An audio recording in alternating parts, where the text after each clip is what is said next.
"Cut it down!" The villagers pointed at the giant baobab tree split by lightning. "It's ruined. It will never be useful again." Standing nearby, young Kofi looked at the scar running down the tree's trunk and sadly agreed.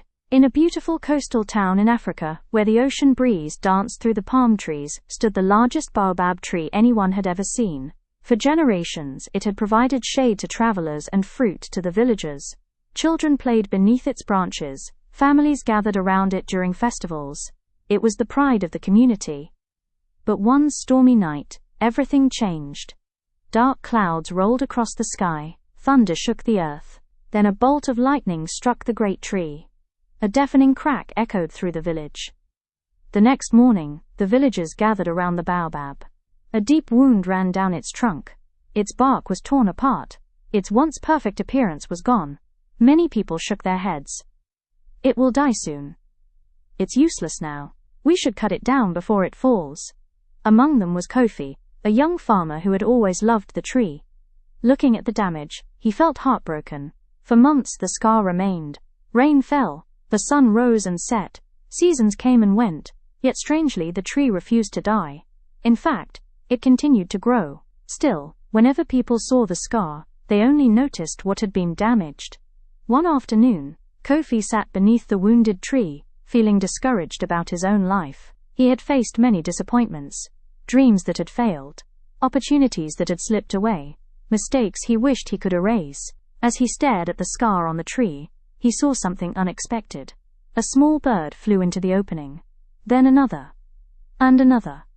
Curious, Kofi walked closer. Inside the hollow created by the lightning strike were dozens of nests. The wound had become a home.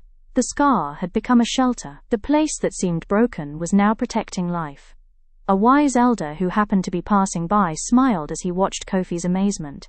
"Do you see it now?" the elder asked. Kofi nodded slowly. The elder continued. "Before the lightning struck, birds had nowhere to nest in this tree. But the wound created a space for life to grow." Kofi looked up at the giant baobab. For years he had focused only on the damage. He had never noticed the purpose hidden inside the scar. The elder placed a hand on Kofi's shoulder. Many people think scars are signs of weakness, but often they become the very places where God does his greatest work. Those words stayed with Kofi. As time passed, more birds made homes inside the tree. Travelers rested beneath its shade. Children listened to the songs of the birds living within its scar. What once looked ruined became more valuable than ever. And every time Kofi passed the baobab, he remembered an important truth. The scars in his own life did not make him worthless. They had shaped him. They had taught him compassion. They had given him wisdom. They had made him stronger. Just like the wounded tree. Moral lesson. Sometimes we ask God why we carry scars, why we endured the pain, why life did not go according to plan. But God sees what we cannot. He knows that some of the most beautiful things grow from the places that were once wounded. So if you carry scars today, don't be ashamed of them. The very thing you think has damaged your life may become the place where God grows something extraordinary. Because your scars are not proof that God has forgotten you, they may be proof that He is still writing a greater story.